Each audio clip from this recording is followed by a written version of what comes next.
मान लीजिए कि दो लोग एक ट्रेडमिल पर दौड़ रहे हैं। अच्छा। हाँ, तो एक वो इंसान है जो एकदम पैदाइशी एथलीट है, मतलब उसकी फिटनेस कमाल की है, उसके जेनेटिक्स बेहतरीन है, और दूसरा एकदम साधारण सा इंसान है जिसके पास कोई खास नेचुरल टैलेंट नहीं है। अगर इन दोनों के बीच मुकाबला हो तो आपके हिसाब से रेस कौन जीतेगा?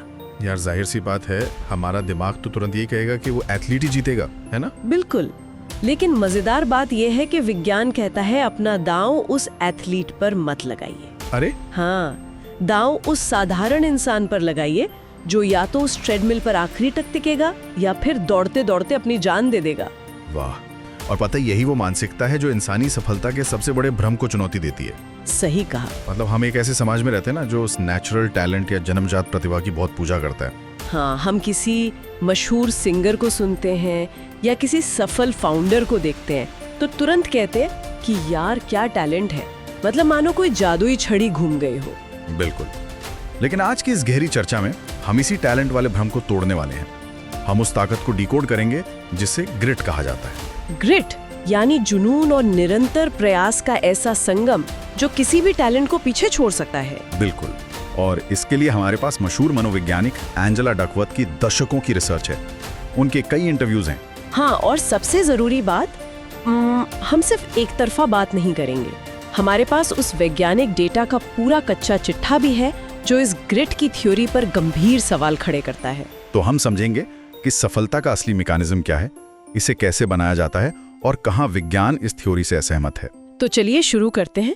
मैं सोच रही थी कि सबसे पहले टैलेंट की बात से ही शुरू करें। हाँ बिल्कुल, समाज इस टैलेंट को इतना महिमा मंडित क्यों करता है, कभी सोचा है आपने? शायद इसलिए क्योंकि सफल लोगों को देखकर हमें अच्छा लगता है। वो तो है, लेकिन इसका एक बहुत ही गहरा मनोवैज्ञानिक कारण भी है। मतलब जब हम किसी की महानता को जन्मजात या गॉड गिफ्टेड मान लेते हैं ना, हाँ, तो असल में हम खुद को एक बहुत बड़ी मनोवैज्ञानिक छूट दे रहे होते हैं। हम खुद से कहते हैं कि यार मैं तो ऐसा पैदा ही नहीं हुआ, इसलिए मुझे इतनी आक्रामक मेहनत करने की जरूरत ही नहीं है। ओहो, मतलब टैलेंट का जो मिथक है वो हमारी अपनी कामचोरी या डर के लिए एक बहुत ही आरामदायक बहाना है। एकदम सही। मतलब अगर सामने वाला सुपरमैन है तो मैं तो बस एक आम इंसान हूं ना, मुझे उड़ान भरने की कोशिश ही क्यों करनी चाहिए? बिल्कुल, ये तो खुद को तसल्ली देने वाली बात हो गई। और ठीक यही बात समाजशास्त्री डैन चंबलिस ने अपने एक मशहूर अध्ययन में साबित की थी। अच्छा, उन्होंने क्या किया था? उन्होंने ओलंपिक स्तर के तैराकों के साथ सालों बिताए। उन्हें बस ये देखना था कि इन विश्व स्तरीय एथलीट्स में ऐसा क्या है जो बाकी लोगों में नहीं है।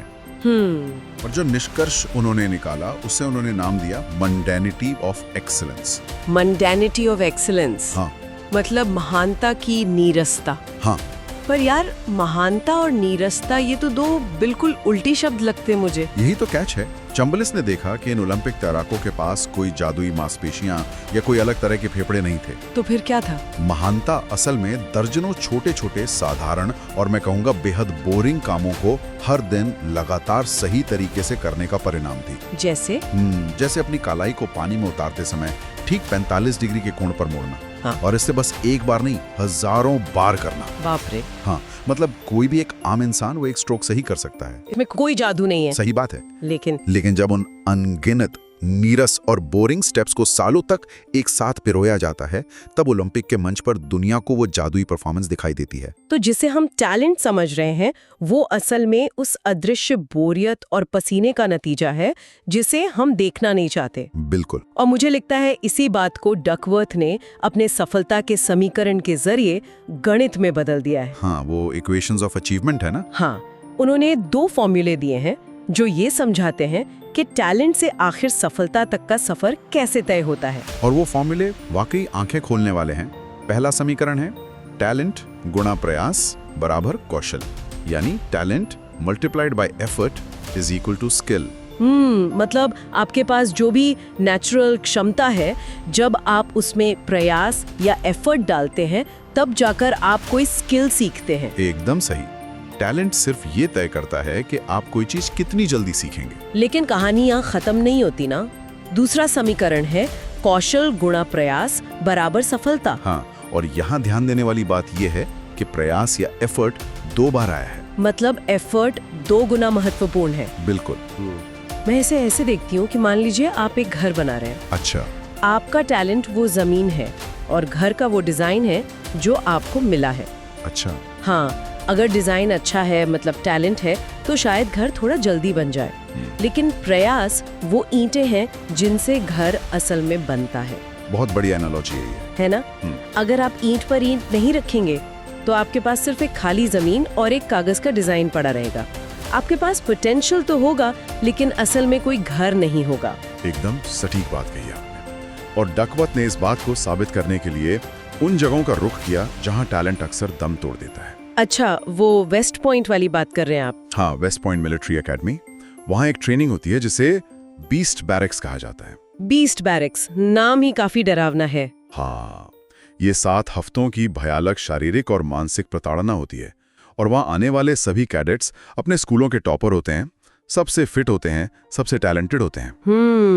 लेकिन फिर भी 20% लोग उस ट्रेनिंग को बीच में ही छोड़ देते हैं। और जो डेटा मैंने पढ़ा था उसमें मजेदार बात यह है कि जो लोग भाग गए वे वो नहीं थे जिनका फिटनेस स्कोर या IQ कम था। बिल्कुल नहीं। डकवर्थ ने देखा कि वहां टिके रहने का सीधा संबंध कैडेट्स के ग्रिट स्कोर से था। मतलब जो लोग हार ना मानने की जिद लेकर आए थे सिर्फ वही टिके। हॉलीवुड एक्टर विल स्मिथ की एक बहुत मशहूर लाइन है जो यहाँ बिल्कुल फिट बैठती है। कौन सी? वो कहते हैं कि मुझसे ज्यादा टैलेंटेड लोग हो सकते हैं, लेकिन अगर हम दोनों ट्रेडमिल पर दौड़ रहे हैं तो या तो सामने वाला पहले उतरेगा या मैं दौड़ते दौड़ते जान दे दूंगा। वाह, यही तो ग्रिट है। और मैंने देखा कि नेशनल स्पेलिंग भी प्रतियोगिता में भी यही पैटर्न दिखा। हाँ, वहाँ भी जो बच्चे जीते वे सबसे तेज दिमाग वाले नहीं थे, बल्कि वे थे जो अकेले कमरे में बैठकर घंटों तक शब्दों के फ्लैश कार्ड्स रटने की उबाऊ प्रक्रिया को सह सकते थे। लेकिन अब यहाँ एक बहुत बड़ा लॉजिकल सवाल आता है, कोई इंसान आखिर सालों तक फ्लैश कार्ड्स कैसे रट सकता है? सही बात है। या हर दिन सुबह 4 बजे उठकर ठंडे पानी में कैसे कूद सकता है? हम इंसान हैं यार, मशीन तो नहीं कि बस बटन दबाया और प्रयास चालू हो गया। हाँ, इसके लिए हमें ग्रिट के मैकेनिज्म को समझना होगा। मैंने पढ़ा है कि डकवर्थ कहती हैं कि ग्रिट के 4 मनोवैज्ञानिक स्तंभ होते हैं जो एक खास क्रम में विकसित होते हैं। हाँ, 4 पिलर्स ऑफ ग्रिट। तो ये कोई जन्मजात भावना नहीं है, बल्कि एक सीखी जाने वाली प्रक्रिया है। तो चलिए इस प्रक्रिया को डिकोड करते हैं। पहला स्तंभ क्या है? पहला स्तंभ है दिलचस्पी या इंटरेस्ट।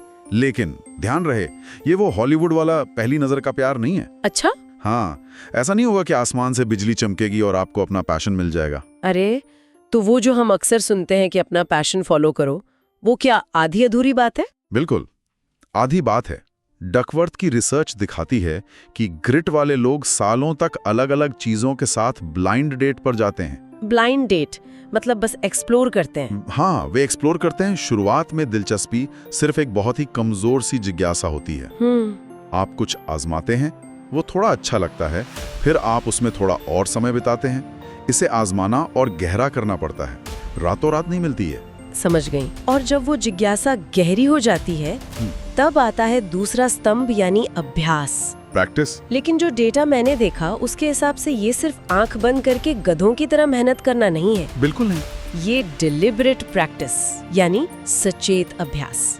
डिलिबरेट प्रैक्टिस का सीधा सा मतलब है अपनी कमजोरियों को ढूंढकर उन पर वार करना। जैसे हम सब हर दिन कीबोर्ड पर टाइप करते हैं ना। हाँ, सालों से कर रहे हैं। लेकिन हमारी टाइपिंग स्पीड एक सीमा के बाद नहीं बढ़ती। ऐसा क्यों है? शायद इसलिए क्योंकि हम बस टाइप कर रहे हैं, कुछ नया नहीं सीख रहे हैं। बिल्कुल, क्योंकि हम सिर्फ टाइप कर रहे हैं, अभ्यास नहीं कर रहे हैं। हम इस बात पर ध्यान नहीं देते कि हमारी कौन सी उंगली गलती कर रही है। अच्छा। ग्रिट वाले लोग उस एक गलती को पकड़ते हैं और तब तक उसे सुधारते हैं जब तक वो सही ना हो जाए। और सच कहें तो ये बहुत फ्रस्ट्रेटिंग और उबाऊ होता है। हाँ, और यहीं पर तो ज्यादातर लोग हार मान लेते हैं। सही बात है।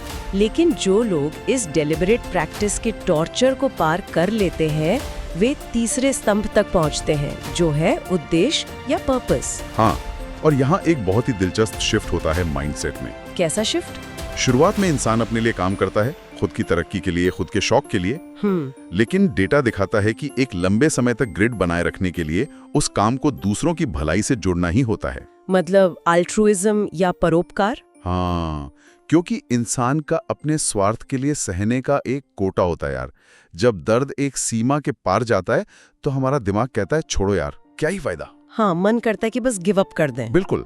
लेकिन जब वही काम किसी बड़े उद्देश्य से जुड़ जाता है, जब आपको लगता है कि आपके काम से दूसरों की जिंदगी बेहतर हो रही है, तो हार ना मानने की प्रेरणा कई गुना बढ़ जाती है। वाह, मतलब इंसान दूसरों के लिए वो दर्द सह जाता है जो वो सिर्फ अपने लिए कभी ना सहे। एकदम सही। ये बहुत ही पावरफुल है। और इन सब को एक साथ बांध कर रखता है चौथा स्तंभ, जो है उम्मीद या होप। लेकिन ये वो वाली उम्मीद नहीं है कि मैं चुपचाप बैठूंगा और भगवान सब ठीक कर देंगे। हाँ, ये कैरल ड्वेक वाला ग्रोथ माइंडसेट है। बिल्कुल। ये एक सक्रिय उम्मीद है, ये विश्वास कि भले ही मैं अभी नाकाम हूँ, लेकिन अगर मैं अपनी रणनीति बदलूं और फिर से प्रयास करूं, तो मैं अपना कल बदल सकता हूँ। मतलब 7 बार गिरना और 8वीं बार उठ खड़े होना। हाँ, यही मानसिकता है। ओके, तो मैं सोच रही हूँ कि अगर मेरे पास ये 4 स्तंभ नहीं है, तो क्या मैं इन्हें विकसित कर सकती हूँ?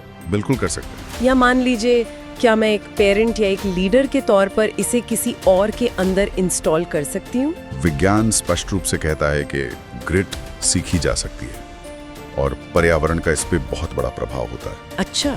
डकवर्थ की किताब में वाइज पेरेंटिंग का एक बड़ा अच्छा कॉन्सेप्ट है। समझदार परवरिश। हाँ, इसका मतलब है बच्चों से बहुत ऊंचे मानकों की उम्मीद रखना कि बेटा तुम्हें बेस्ट करना है, लेकिन साथ ही उन तक पहुंचने के लिए उन्हें भरपूर प्यार, सपोर्ट और आजादी भी देना। मतलब सिर्फ तानाशाही नहीं चलानी है? बिल्कुल नहीं, तानाशाही से ग्रेट नहीं आती, सिर्फ डर आता है। सच में, डकवर्थ के घर का एक नियम मैंने पढ़ा जो मुझे बहुत ही शानदार लगा। उन्होंने इसे कठिन कार्य का नियम या द हार्ड थिंग रूल कहा है। ओह हाँ, ये बहुत दिलचस्प है। ये नियम एक बहुत ही सुरक्षित तरीके से बच्चों को ग्रिट सिखाता है। इसके 4 हिस्से हैं। पहला ये कि परिवार के हर सदस्य को कोई एक कठिन काम करना होगा, जिसमें रोजाना डेलिब्रेट प्रैक्टिस की जरूरत हो। हाँ, जैसे पियानो सीखना या किसी स्पोर्ट्स टीम में शामिल होना। और दूसरा नियम सबसे अहम है कि आप उसे बीच में नहीं छोड़ सकते। मतलब अगर आपने सॉकर टीम ज्वाइन की है, तो आपको पूरा सीजन खेलना ही होगा। आप इसलिए नहीं छोड़ सकते क्योंकि आपको सुबह उठने में आलस आ रहा है या कोच ने डांट दिया। लेकिन रुकिए, मैं एक बात सोच रही थी। हाँ, बताइए। क्या किसी टीनेजर को 2 साल तक किसी बोरिंग पियानो क्लास में जबरदस्ती भेजना उसे और ज्यादा बागी नहीं बना देगा? मतलब क्या वो उस काम से नफरत नहीं करने लगेगा? बहुत सही सवाल है, और यहीं पर इस नियम का तीसरा और सबसे क्रिटिकल हिस्सा आता है। क्या है वो? माता पिता ये तय नहीं करते कि वो कठिन काम क्या होगा। वो काम चुनने की आजादी पूरी तरह से बच्चे की अपनी होती है। अरे वाह। हाँ, आप पर थोप नहीं रहे हैं, बच्चा खुद चुनता है। लेकिन एक बार जब उसने चुन लिया, तो नियम नंबर 4 ये है कि हाई स्कूल में आने पर उस काम में कम से कम 2 साल की प्रतिबद्धता होनी चाहिए। हाँ, तो मैकेनिज्म ये है कि आप उन्हें ये नहीं सिखा रहे कि क्या करना है, आप उन्हें उस डिप या उस पठार से गुजरना सिखा रहे हैं जहाँ मजा आना बंद हो जाता है। बिल्कुल सही पकड़ा आपने। मतलब जब नई चीज का रोमांच खत्म हो जाता है और असल उबाऊ मेहनत शुरू होती है, तब कैसे टिके रहना है, ये नियम वो सिखाता है। हाँ, ये बच्चों को एक सुरक्षित माहौल में हारना, बोर होना और फिर उससे उभरना सिखाता है। कमाल है। ये सब सुन के तो यार ऐसा लगता है कि हमने सफलता का हॉली ग्रेल खोज लिया है ना? हाँ, बस ग्रेट लाओ और सफल हो जाओ, एक परफेक्ट मोटिवेशनल पोस्टर की तरह। लेकिन हम जानते हैं कि विज्ञान में हर चीज इतनी सीधी तो होती नहीं है। बिल्कुल नहीं। तो चलिए अब सिक्के का दूसरा पहलू भी देखते हैं। निष्पक्ष रूप से, क्या हर वैज्ञानिक डकवर्थ की इस थियरी से पूरी तरह सहमत है? सच कहूं तो बिल्कुल नहीं। और यहीं से हमारी इस चर्चा में एक बड़ा मोड़ आता है। क्या मोड़ है? आयोवा स्टेट यूनिवर्सिटी के मार्कस क्रेड और उनके साथियों ने एक बहुत ही विशाल मेटा एनालिसिस किया। अच्छा। और ये कोई 10-20 लोगों का सर्वे नहीं था। इसमें 88 सैंपल थे और लगभग 66,000 लोगों का डेटा शामिल था। बाप रे, 66,000 लोग, ये तो बहुत बड़ा डेटाबेस है। बहुत बड़ा। तो इन 66,000 लोगों के डेटा ने ऐसा क्या बताया जिसने ग्रिट की थ्योरी को हिलाकर रख दिया? सबसे पहली और सबसे तीखी आलोचना को मनोविज्ञान में जैंगल फैलेसी कहा जाता है। जैंगल फैलेसी, ये क्या होता है? सीधे शब्दों में कहें तो आलोचक पूछते हैं कि क्या ग्रिट सिर्फ पुरानी शराब को नई बोतल में बेचने जैसा है? मतलब कोई पुराना कॉन्सेप्ट है जिसे नया नाम दे दिया गया है। हाँ, मनोविज्ञान में दशकों से बिग 5 पर्सनालिटी ट्रेट्स में एक गुण है जिसे कर्तव्य निष्ठा या कॉन्शियसनेस कहा जाता है। कर्तव्य निष्ठा, यानी वो लोग जो बहुत ही ऑर्गेनाइज्ड होते हैं। हाँ, आप उस इंसान को तो जानती होंगी जो हमेशा समय पर अपने बिल भरता है, जो रोज सुबह अपना बिस्तर ठीक करता है, जो कभी किसी मीटिंग में लेट नहीं होता। हाँ, मेरे ऑफिस में कुछ लोग ऐसे हैं। तो ये लोग कर्तव्यनिष्ठ होते हैं। ग्रेड के डेटा ने दिखाया कि ग्रिट और इस कर्तव्य निष्ठा के बीच 0.98 का जुड़ाव है। 0.98? अरे इसका मतलब तो ये है कि ये दोनों 98% एक ही चीज है। बिल्कुल। तो क्या इसका मतलब ये है कि हमने सिर्फ एक पुराने उबाऊ से कॉन्सेप्ट को एक नया कैची नाम दे दिया है और उस पर बेस्ट सेलर किताबें लिख दी हैं? आलोचकों का ठीक यही तर्क है, और इससे भी बड़ा झटका तब लगा जब उन्होंने ये मापा कि ग्रिट का असल सफलता पर कितना प्रभाव पड़ता है। अच्छा, तो कितना प्रभाव पड़ता है? ग्रेड के अध्ययन के अनुसार ये इफेक्ट साइज सिर्फ 0.18 के करीब है। 0.18? एक आम श्रोता के लिए इसका क्या मतलब है? इसे ऐसे समझिए कि अगर 1.0 एक ऐसा भारी तूफान है जो आपकी जिंदगी की दिशा पूरी तरह बदल दे, तो 0.18 सिर्फ एक हल्की सी हवा है। ओहो, मतलब ग्रिट सब कुछ नहीं है। बिल्कुल। इसका मतलब है कि ग्रिट महत्वपूर्ण तो है, लेकिन ये सफलता की इकलौती या सबसे बड़ी वजह नहीं है। तो और क्या चीजें हैं जो सफलता तय करती हैं? किसी इंसान के पास अवसर कितने हैं, उसकी परिस्थितियां कैसी हैं, और हाँ, उसकी कॉग्निटिव क्षमताएं यानी दिमागी ताकत क्या है, ये चीजें भी सफलता तय करने में बहुत बड़ा रोल निभाती हैं। ये तो एक बहुत ही जमीन पे लाने वाला सच है यार। मतलब सिर्फ मेहनत से सब कुछ नहीं होता, किस्मत और हालात भी चाहिए। हाँ। लेकिन मुझे ग्रिट की रिसर्च का एक और हिस्सा बहुत दिलचस्प लगा था जब मैं सोर्स पढ़ रही थी। कौन सा? वो जहाँ वो बताते हैं कि ग्रिट के असल में 2 हिस्से होते हैं। पहला प्रयास की निरंतरता और दूसरा रुचि की स्थिरता। हाँ, परसिवरेंस ऑफ एफर्ट और कंसिस्टेंसी ऑफ इंटरेस्ट। हाँ, मतलब पहला ये कि आप लगातार मेहनत कर रहे हैं और दूसरा ये कि आप सालों तक एक ही लक्ष्य पर टिके हैं। इस पर डेटा ने क्या दिखाया? डेटा ने दिखाया कि इन दोनों में से सिर्फ प्रयास की निरंतरता ही सफलता की भविष्यवाणी करती है। अच्छा। जो दूसरा हिस्सा है, यानी सालों तक एक ही चीज में रुचि बनाए रखना, वो सफलता के लिए उतना जरूरी नहीं है जितना डकवर्थ ने दावा किया था। इसे थोड़ा अपनी जिंदगी से जोड़कर देखती हूँ। मान लीजिए मेरी आदत है कि मैं हर जनवरी कुछ नया सीखती हूँ। हाँ। जैसे एक साल मैंने गिटार सीखा, फिर मुझे लगा यार ये मेरे लिए नहीं है, तो अगले साल मैंने कोडिंग सीखी, फिर उसके अगले साल पॉटरी सीखी। तो डकवर्थ के हिसाब से तो मुझमें ग्रिट की भारी कमी है ना? हाँ, उनके हिसाब से तो आप टिकती नहीं है एक जगह। लेकिन क्रेड का डेटा कह रहा है कि शायद मैं गलत नहीं हूँ, मैं बस एक्सप्लोर कर रही हूँ। बिल्कुल। और हार्वर्ड के टॉड रोज जैसे शोधकर्ताओं ने भी उन लोगों का अध्ययन किया है जिन्हें वे डार्क हॉर्स कहते हैं। Dark horse? हाँ, ये वो लोग हैं जो अपने क्षेत्रों में महारत हासिल करते हैं, लेकिन उनका रास्ता सीधा नहीं होता। मतलब वे एक लाइन में नहीं चलते? नहीं, इतिहास के बहुत से क्रिएटिव जीनियस अक्सर अपनी रुचियां बदलते रहते थे। वे एक क्षेत्र में कुछ सीखते थे, फिर बोर होकर उसे छोड़ देते थे। लेकिन जो सीखा वो बर्बाद नहीं होता ना? बिल्कुल नहीं। वे उस सीखी हुई स्किल को किसी दूसरे क्षेत्र में अप्लाई करते थे। तो इसका मतलब है कि एक ही चीज पर सालों तक अंधे होकर टिके रहना हमेशा सही रणनीति नहीं होती। कभी-कभी ये जानना भी जरूरी है कि कब रास्ता बदलना है। सही कहा। हालांकि डकवर्थ ने इन आलोचनाओं का काफी खुलेपन से स्वागत किया है। अच्छा, उन्होंने इस पे रिएक्ट किया है। हाँ, उनका तर्क है कि भले ही ग्रिट कर्तव्य निष्ठा के परिवार का हिस्सा हो, लेकिन इसमें लंबे समय तक टिके रहने के स्टैमिना पर जो फोकस है वो इसे अलग और खास बनाता है। ये बात भी सही है। और वैसे भी विज्ञान ऐसे ही तो काम करता है ना।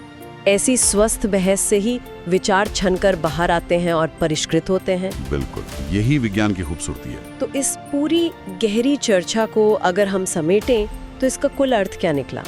हम ये कह सकते हैं कि टैलेंट वो जादुई एक्सरे नहीं है जो सब कुछ साफ कर दे। हाँ। टैलेंट महज आपको एक अच्छी शुरुआती लाइन पर खड़ा कर सकता है, लेकिन प्रयास वो पुल है जो संभावनाओं को हकीकत में बदलता है। एकदम सही समझी है। ग्रिट कोई जन्मजात जादू नहीं है।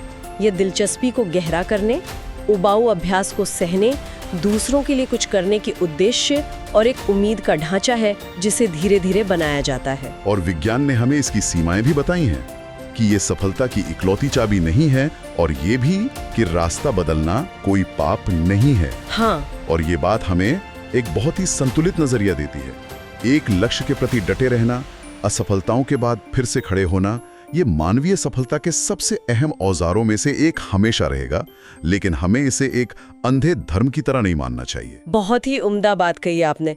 तो इस विचार के साथ मैं श्रोताओं को आखिर में सोचने के लिए एक नया नजरिया देकर छोड़ना चाहती हूँ। बिल्कुल, बताइए। आज की रिसर्च ने हमें बताया कि ग्रिट में लगातार प्रयास सबसे जरूरी है, रुचि की स्थिरता नहीं।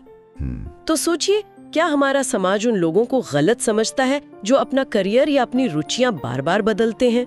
ये तो बहुत गहरा सवाल है। हम अक्सर उन्हें अस्थिर या फोकस की कमी वाला मान लेते हैं। लेकिन शायद वे लोग ग्रिट की कमी के शिकार नहीं है। तो फिर क्या है वे? शायद वे बस पूरी शिद्दत और जुनून के साथ उस सही पहाड़ की तलाश कर रहे हैं जिस पर वे अपनी पूरी जिंदगी चढ़ना चाहते हैं। अपनी उस सही पहाड़ की तलाश जारी रखिए और उस पर चढ़ने के लिए ईंटें जोड़ते रहिए। बहुत ही शानदार विचार। इस गहरी और दिलचस्प चर्चा का हिस्सा बनने के लिए शुक्रिया।